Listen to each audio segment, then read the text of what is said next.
लाडक्या बहिणी निर्माण केल्या, या बहिणीने आम्हाला विजय दिलेला आहे। म्हणजे या मतदारसंघामध्ये सातत्यानं माझ्यावर टीका टिप्पणीने आरोप करण्यात येत होते, मी संयमाने गेलो, मी काम दाखवलं आणि या ठिकाणी मतदारसंघातल्या लोकांनी मला भरपूर प्रेम दिलं।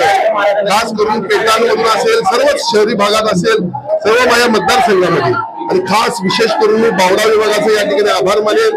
बावड्यातल्या लोकांनी माझ्यावर जे प्रेम दाखवलेलं आहे ते मी कधीही विसरणार नाही आणि बावड्याचा विकास केल्याशिवाय मी स्वस्थ बसणार नाही। आणि कोल्हापूर जिल्ह्यात पुढच्या 5 वर्षामध्ये या ठिकाणी आपल्याला बदल झालेला दिसेल।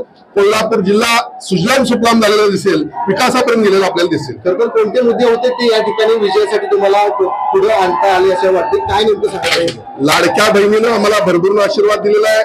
सन्माननीय मुख्यमंत्र्यांच्या माध्यमातून विविध विकास कामं या शहराची करण्यास मी यशस्वी झालेलो आहे आणि पुढच्या काळामध्ये हद्दवाढ, खंडपीठसह प्रमुख सर्व प्रश्न या ठिकाणी शहरातले संपलेले आपल्याला दिसतील। नक्कीच करताल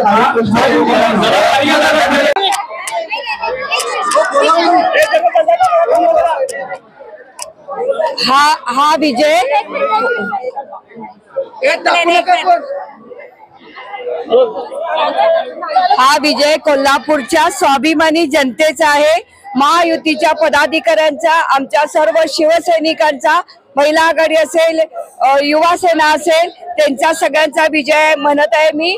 आणि माझे आई वडील आणि साहेबांचे आई वडील त्यांच्या पुण्याईनं हा विजय झालेला आहे असं म्हणायला काय हरकत नाही। आणि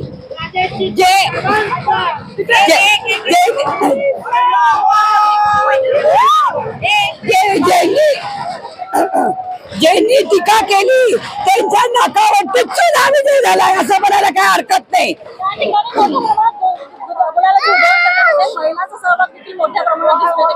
लाडक्या बहिणीचा हा विजय असं म्हणायला काय हरकत नाही।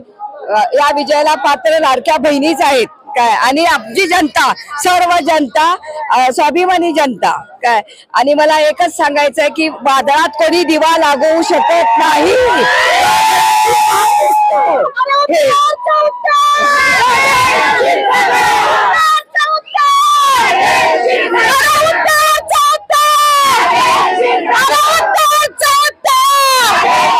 शिवसेना पक्षाचे पदाधिकारी आहेत, तुमच्या खांद्याला खांद्यावर प्रचारामध्ये सहभागी झाला होता, आज विजय मिळाला, काय वाटतं?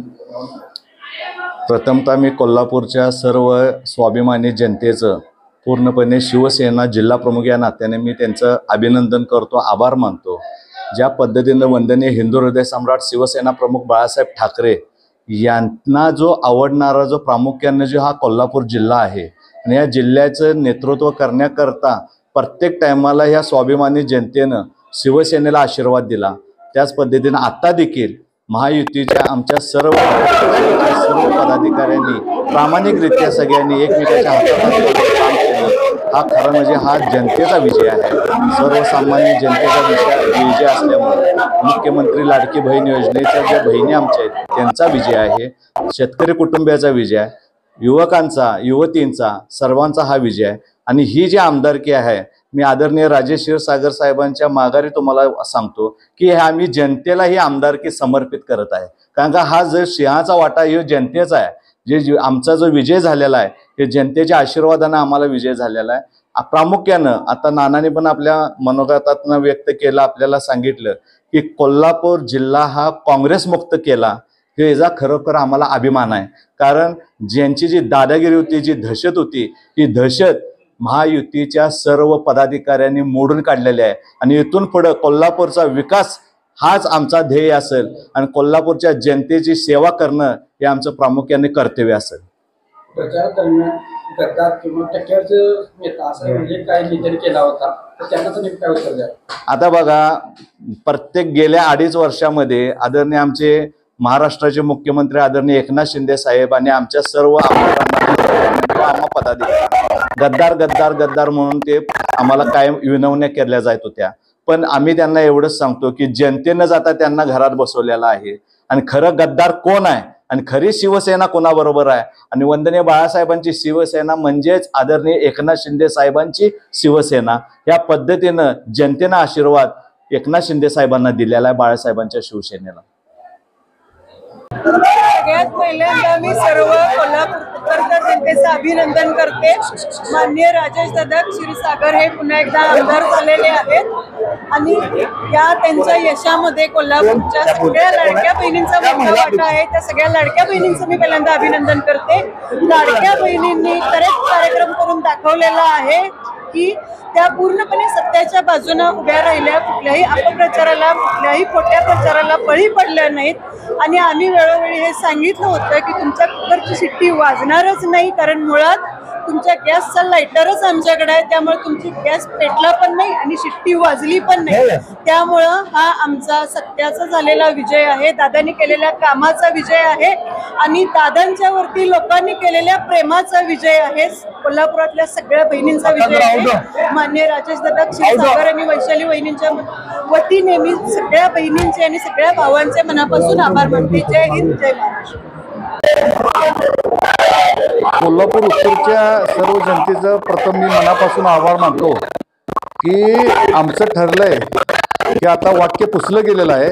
कोल्हापूरचा विकास लोकांना पाहिजे आहे आणि त्यामुळं आदरणीय राजेश क्षीरसागर साहेबांना चांगल्या मताने कोल्हापूरच्या जनतेनं निवडून दिलं. येणाऱ्या 5 वर्षामध्ये अतिशय चांगल्या पद्धतीनं कोल्हापूरचा विकास करायला आम्ही कुठेही कमी पडणार नाही. त्याचबरोबर बंटी पाटील दहशतमुक्त कोल्हापूर जिल्हा झाला आणि अखंड महाराष्ट्र काँग्रेस मुक्त झाला.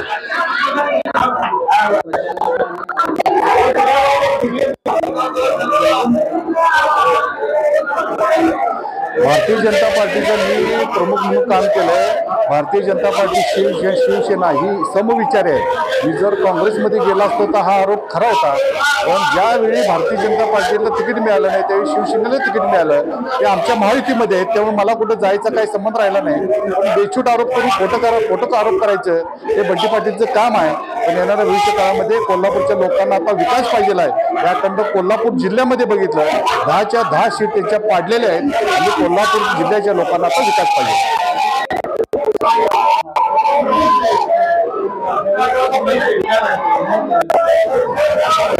महाराष्ट्रामध्ये आपण अखंड बघितलं त्यांची सत्ता येणार म्हणून त्यांनी काल विमानं ठेवलेली, मुंबईला जाऊन मिटिंग घेतल्या, पण ते आता विमानं पण गायब झाली. इनोव्हात बसण्याएवढी पण माणसाला शिल्लक राहिलेली नाही.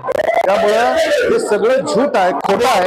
लाडक्या बहिणींचं मी खरोखर स्वागत करतो, त्याचबरोबर लाडक्या भावांचं पण स्वागत करतो, शेतकऱ्यांचं स्वागत करतो, रिक्षावाल्यापासून मर्सिडीजवाल्यांच्या पर्यंत उद्योगपतींनी पण सगळ्या लोकांनी हे महायुतीला मतदान केलेलं आहे. आणि महायुतीची सत्ता केंद्रामध्ये जी आहे आदरणीय नरेंद्र मोदी साहेबांची, तीच राज्यामध्ये पाहिजे आणि राज्यामधली जिल्ह्यात पाहिजे हे आता लोकांना पण समजले.